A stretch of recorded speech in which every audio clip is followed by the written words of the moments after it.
السلام علیکم معزز ناظرین۔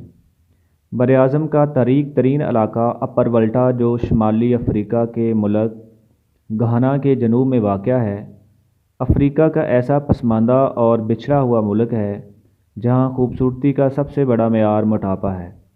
لمبا قد اور موٹی عورت سب کو پسند آتی ہے۔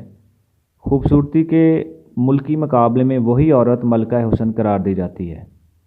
وہاں کی روایت کے مطابق شادی کرنے والا مرد گایوں، بکریوں اور دیگر جانوروں کا تحفہ لے کر لڑکی کے باپ کے پاس جائے گا۔ اگر خوش قسمتی سے باپ نے قبول کر لیا تو شادی ہو جائے گی، ورنہ نہیں۔ وہاں لڑکے لڑکی کی باہمی رضامندی کوئی حیثیت نہیں رکھتی، بلکہ والدین کو ان کی باہمی محبت کی خبر ہو جائے تو یہ شادی کسی قیمت پر نہیں ہو سکتی۔ وہاں عشق و محبت سماجی جرم ہے جس کی کم سے کم سزا کوڑے کی مار یا قبیلہ بدر کرنا ہے۔ یہاں شادیاں والدین اور خاندان کی مرضی سے ہوتی ہیں اور زیادہ تر شادیاں کم عمر میں ہی کر دی جاتی ہیں۔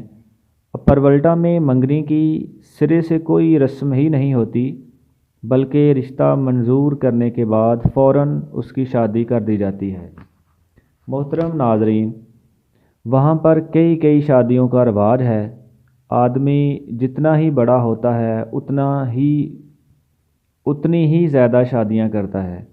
یہاں بیویوں اور مویشیوں کی کثرت تعداد ہی ان کی بڑائی کا معیار ہے۔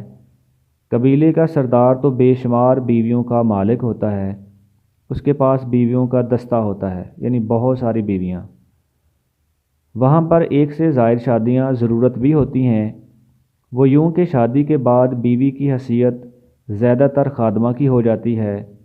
شوہر کی خدمت، بچوں کی دیکھ بھال، شوہر کے ساتھ کھیتی باڑی میں حصہ بٹانا وغیرہ۔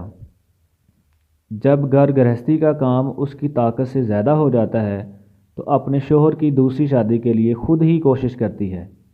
وہ اپنے شوہر کی طرف سے گایوں بکریوں کا تحفہ لے کر خود ہی شادی پکی کر دیتی ہے اور بڑی خوشی اپنے اوپر سوتن لے کر آتی ہے۔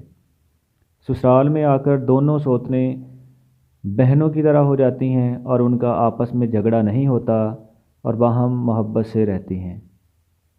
ناظرین، اپر ولٹا میں طلاق کا طریقہ بھی بڑا عجیب ہے، جس کے لیے انہیں نہ تو کسی کورٹ میں جانا پڑتا ہے اور نہ ہی ہاتھ منہ سے کچھ لکھنا پڑھنا پڑتا ہے، بلکہ وہاں اگر میاں بیوی میں دونوں میں ایک دوسرے کو ناپسند کرنے لگیں یا باہم ناراض ہونے لگیں تو یہی ان کی طلاق ہوتی ہے۔ مثلاً عورت شوہر کا کھانا نہ پکائے یا اس کا کوئی کام نہ کرے تو یہ علامت ہوتی ہے کہ اب وہ عورت اپنے موجودہ شوہر کے پاس رہنا نہیں چاہتی، یا شوہر اس کا پکا ہوا کھانا نہ کھائے یا لایا ہوا دودھ نہ پیے تو یہی ان کی طلاق ہوتی ہے۔ مگر اس کی تکمیل اس وقت ہوتی ہے جب بیوی اپنے مائکے جا کر اس کے تحائف واپس کر دیتی ہے یا بھاگ کر کسی دوسرے مرد کے ساتھ چلی جاتی ہے تو وہ اس کی بیوی ہو جاتی ہے۔